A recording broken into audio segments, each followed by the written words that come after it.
과거의 혁명이 지속됐던 기간, 그리고 AI 생태계, 그리고 AI의 기술 발전 단계를 놓고 본다고 하면 사실 지금 AI가 거품이라고 얘기하기는 어려워요. 그래서 저는 지금의 S&P 500 지수 6,500, 6,600 수준에서 움직이고 있는데 아마 이게 2027년 상반기 정도 되면요 거의 8,000선 가까이 갈 여지가 있어요. 와. 근데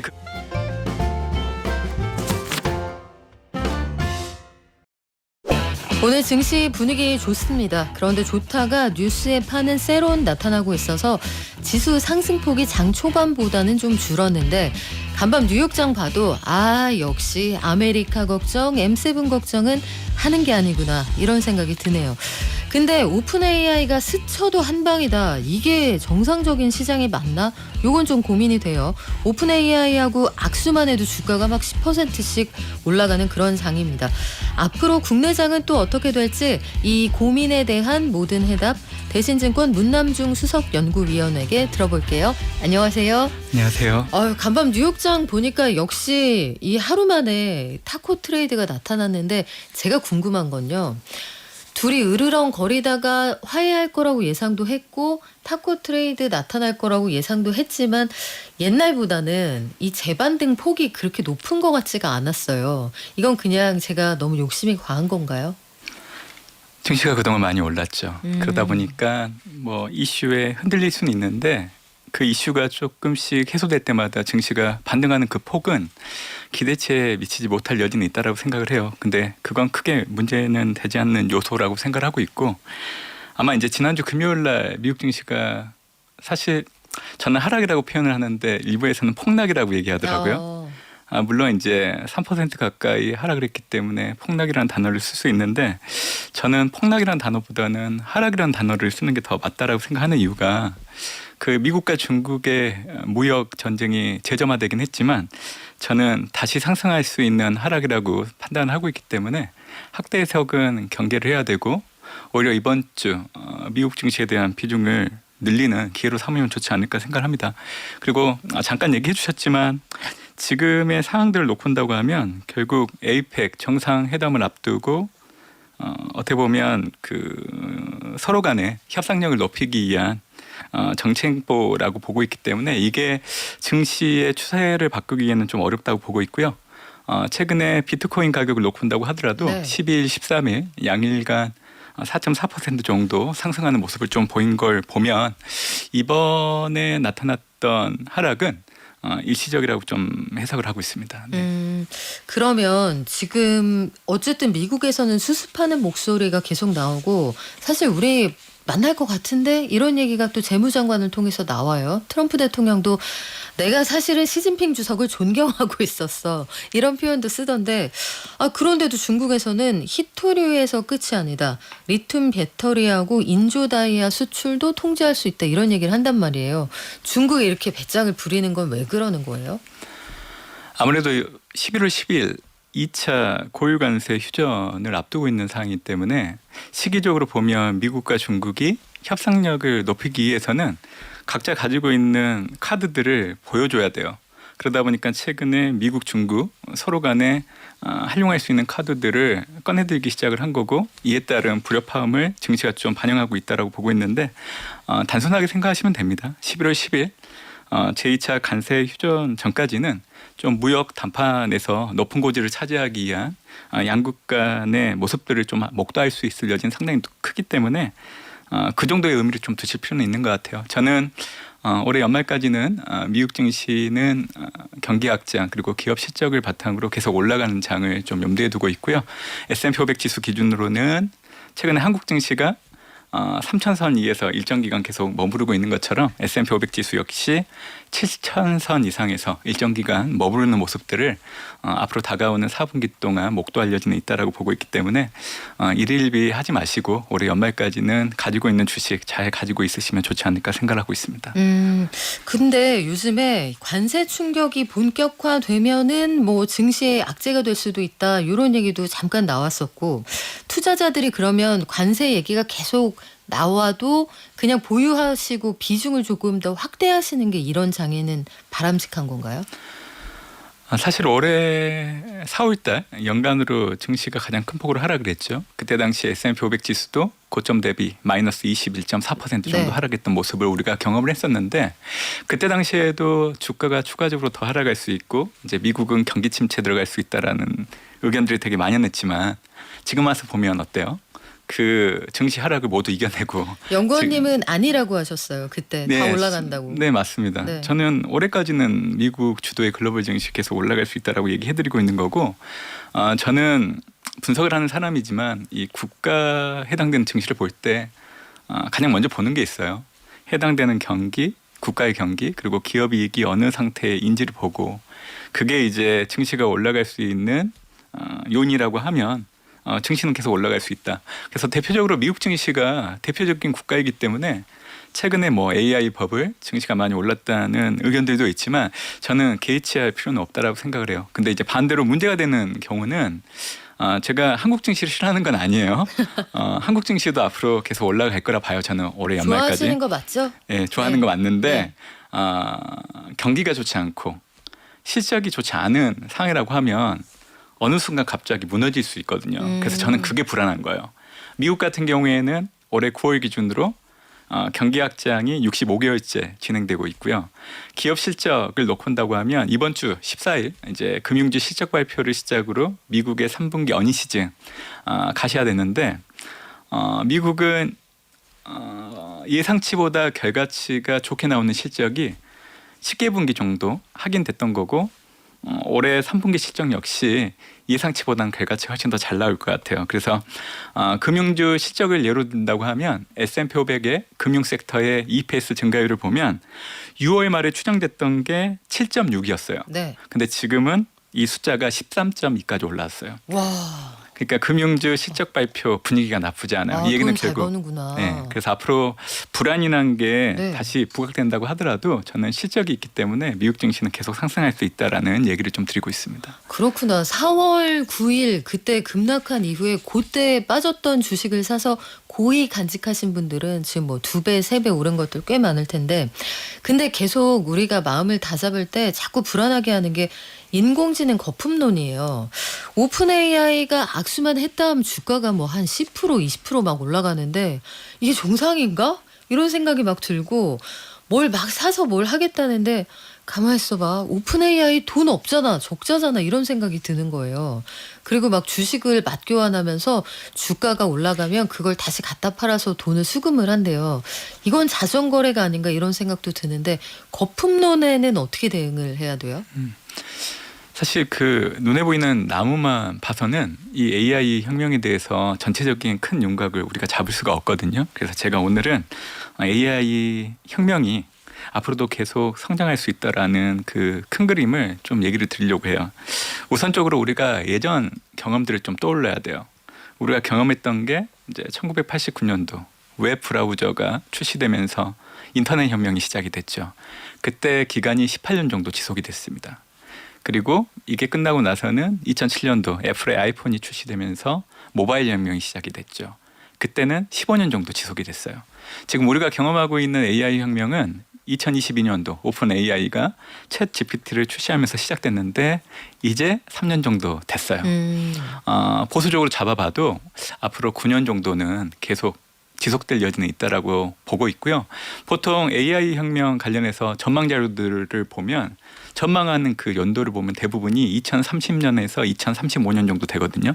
그러니까 제가 말씀드렸던 인터넷 혁명, 모바일 혁명, 그리고 앞으로 우리가 경험할 AI 혁명의 지속 기간들을 감안해서 그런 전망 연도가 나오고 있는 걸 감안한다라고 하면 길게는 2030년에서 2035년 정도까지는 지금 AI 혁명이 지속될 수 있다라고 그렇게 봐주시면 될 것 같고요. AI 생태계를 놓고 얘기해 드릴게요.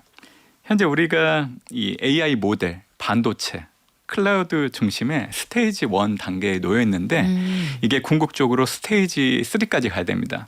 스테이지 2는 이 애플리케이션이 중심이 되는 단계고요. 궁극적으로 가야 되는 스테이지 3단계는 플랫폼이 중심이 되는 거죠. 그래서 이 플랫폼이 중심이 되는 스테이지 3단계까지 간다라고 하면 거론될 수 있는 기업들이 오픈 AI, 구글, 메타 같은 게 AI 생태계를 놓고 본다고 하면 궁극적으로 성장할 수 있는 대표적인 기업이라고 보시면 될 것 같고요. 또 하나는 AI 산업 트렌드 측면에서도 좀 보셔야 돼요. 우리가 생성형 AI라는 단어를 많이 들으셨을 건데 이게 챗 GPT가 출시되고 지금은 이제 빅테크 기업들이 대형 언어 모델을 경쟁하기 때문에 우리가 이를 놓고 생성형 AI 시장이라고 얘기를 하고 있는데요. 이게 단계를 거쳐야 돼요. 네. 이 다음 단계가 멀티모달 AI 모델. 그러니까 우리가 이미지나 동영상, 음성, AI로 모델이 발전해 나가는 단계를 얘기하는 거고요. 그 다음 단계가 지능형 웹 에이전트. 그러니까 간단한 웹 작업 같은 경우에는 대신 해주는 거예요. AI들이. 그 다음 단계는 에이전틱 AI. 그러니까 스스로 행동하고 목표를 달성하는데 쉽게 생각하면 AI 수행비서 생각하시면 되고요. 궁극적으로 단계는 피지컬 AI예요. 가상 공간에서 현실 공간으로 이제 전환되는 부분인데 로봇이나 자율주행차 그리고 스마트 팩토리 같은 거를 염두에 두시면 돼요. 그래서 제가 지금 과거의 혁명이 지속됐던 기간 그리고 AI 생태계 그리고 AI의 기술 발전 단계를 놓고 온다고 하면 사실 지금 AI가 거품이라고 얘기하기는 어려워요. 그래서 저는 지금의 S&P 500 지수 6,500, 6,600 수준에서 움직이고 있는데 아마 이게 2027년 상반기 정도 되면요 거의 8,000선 가까이 갈 여지가 있어요. 와. 근데 그 바탕에는 AI 혁명이 계속 성장하기 때문에 지금 우리가 투자하고 있는 빅테크 기업들, M7 기업들은 앞으로도 실적은 좋아지고 주가는 계속 올라갈 여지는 상당히 크다라고 보고 있죠. 야, 네. 오늘 아주 결정적인 숫자 2개를 말씀해 주셨어요. 앞으로도 인공지능 적어도 9년 동안은 갈 수 있는 테마다. 또 S&P 500 지수 8,000. 야, 이렇게 말씀하셨는데 아마 닷컴 버블 때 아까 굉장히 많은 분들 의견 주시는데 닷컴 버블 때 저는 좀 되었어요. 새로운 기술이 저를 울게 했어요. 이런 분들이 그때를 생각하면서 무서워하시는 것 같아요. 근데 그때랑은 좀 다르대요. 거품을 이 바늘로 톡 터뜨리고 가시는 건데 이것도 궁금합니다.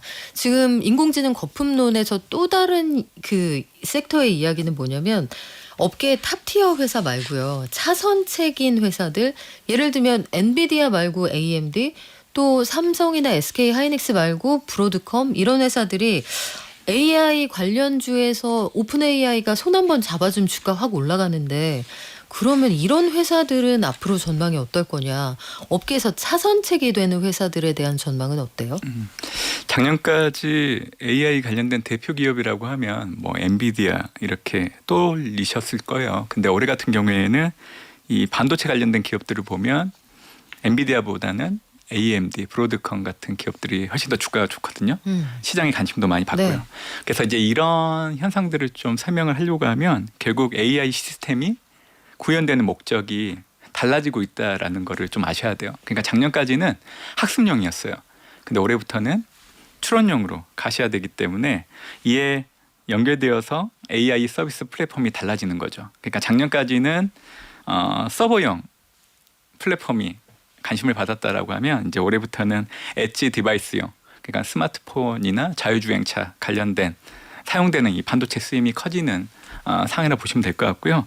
그러다 보니까 이제 올해부터는 이 반도체 역시 주문형 반도체, FPGA, ASIC 이런 관련된 반도체를 생산하는 기업들의 주가가 좋은 겁니다. 그래서 올해 남아있는 기간 동안을 놓고 본다고 하더라도 저는 브로드컴, AMD, 인텔 이런 주문형 반도체를 만드는 기업들에 대한 제품 수요가 계속 늘어날 수밖에 없어요. 그렇기 때문에 어떻게 보면 기존에 우리가 알고 있었던 대표주에서 올해부터는 그동안 소외됐고 사실 소외됐다라기보다는 때를 못 만난 거죠. 근데 올해부터 때를 만나기 시작한 주문형 반도체 관련된 기업들의 주가들은 차별화가 가능하다라고 저는 좀 보고 있고요. 반도체 시장을 좀 전망을 해드리면 2033년도까지 이 전 세계 AI 반도체 시장이 3,410억 달러 정도로 성장할 걸로 전망이 되고 있어요. 근데 이거를 연평균으로 놓고 온다고 하면 매년 32.1% 정도 증가한다라고 보니까 와. 이걸 감안한다라고 하면 지금에 해당되는 기업들의 주가 많이 올랐다라고 얘기하기는 어려운 부분들도 있지 않나라는 생각을 해보고 있습니다. 그러니까요. 아, 국내장도 이렇게 돈 잘 벌고 계속 간다고 할 때 계속 좀 주가가 가주면 좋은데 오늘 세론이 많아서 국내장은 조금 아쉽고, 아니 저희가 일타경제 이슈에서도 잠깐 말씀을 드렸는데 투자자들에게 JP모건이 큰 투자 힌트를 준 것 같기도 해요. 여기에서 보니까 현지에서 성명을 통해서 안보 및 회복력 이니셔티브를 출범하고 대규모로 투자한다. 앞으로 10년 동안 이런 입장을 밝혔습니다. 근데 이게 웬만해서는 금융사 보고서에서 리질리언스라고 해서 우리가 회복 탄력성 얘기할 때 나오는 그 단어를 쓸 일이 많지는 않은데 이 구체적으로 어떤 뜻일까요? JP모건이 미국의 대표적인 금융 기업이고요. 트럼프 2기 행정부 들어서서 좀 트럼프 행정부의 전략 산업 관련해 가지고 좀 정책적인 도움을 좀 주려고 하는 그런 제스처들을 보여주려는 목적이 좀 크지 않았나라는 생각을 해보고 있고요. 사실 지금 트럼프 2기 행정부가 전략적으로 밀고 있는 산업들이 다 들어가 있어요. 국방이나 항공우주, 그리고 AI, 양자 컴퓨터 같은 첨단 기술, 그리고 배터리 같은 에너지 기술, 그리고 공급망 구축과 관련된 이런 소재 이런 부분들이 다 포함됐던 사항인데요. 이런 걸 놓고 본다고 하면 왜 앞으로 이 트럼프 2기 행정부 전략적으로 밀고 있는 사람들에 대해서 계속 우리가 관심을 갖고 투자를 해야 되는지에 대해서 알 수 있는 대목인 것 같고요.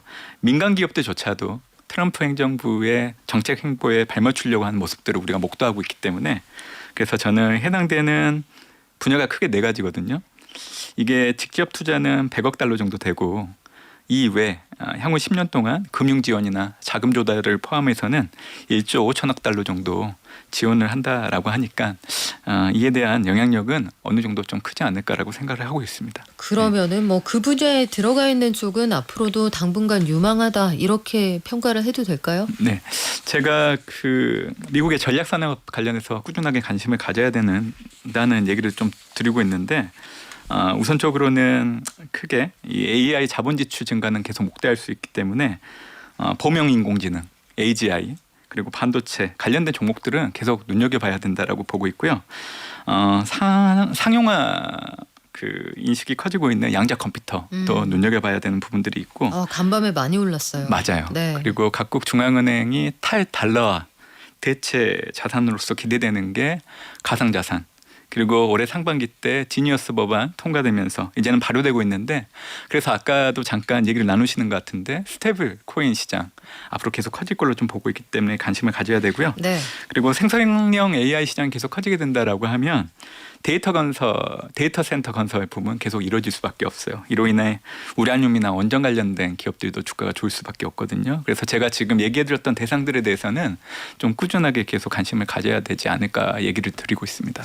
요것도 궁금한데요. 지금 코인 말씀을 해주시니까 테더하고 서클 자체의 가치나 수요가 올라갈 거라는 건 예상이 되는데, 서클은 보면 상장하고 나서 대규모로 그 주식을 발행수를 늘려가지고 주가가 많이 빠졌단 말이에요. 최근에 좀 회복은 됐습니다만, 그러면 스테이블 코인 그 자체의 수요나 가격은 올라가도 그걸 발행한 발행사의 주가가 어떻게 될 거냐, 이건 또 다른 얘기가 되지 않을까요? 스테이블 시장이 계속 성장한다라고 하면 이에 대한 발행사 같은 경우에도 저는 긍정적인 요인들은 충분히 적용될 수 있다라고 보고 있고요. 유상증자 해도요? 네, 그래서 최근에 이제 서클 주가를 보면 급락했었죠. 네, 최근에는 급락했지만 다시 올랐죠. 전반적인 분위기를 네. 보면 이제 저점은 어느 정도 하기는 한 것 같고요. 모멘텀만 생긴다라고 하면 좀 주가가 상승할 수 있는 여력은 있는 것 같아요. 근데 우리가 스테이블 코인 시장을 놓고 본다고 하면 테더하고 사실은 서클이 양분하고 있지만, 테더가 미국 시장 내에서 스테이블 코인 시장을 하려고 하면 제약적인 부분들이 많다 보니까 시간이 지날수록 스테이블 시장이 커지는 그 목 자체는 사실 서클이 가지고 갈 상황이 훨씬 더 큽니다. 그리고 지금 중앙은행이 준비하고 있는 정책은행 이에 대한 또 부분들이 좀 진행되고 있는 부분들이 있기 때문에 길게 놓고 온다고 하면 스테이블 코인 시장 성장에 따른 서클 좀 눈여겨보시면 좋지 않을까 생각하고 있습니다. 네. 코인 그 자체의 비중을 포트폴리오에서 확대해 가시는 그런 전략은 어때요? 비트코인이나 이더리움이나 그 외에 뭐 솔라나 등등 다양한 것들이 있습니다만.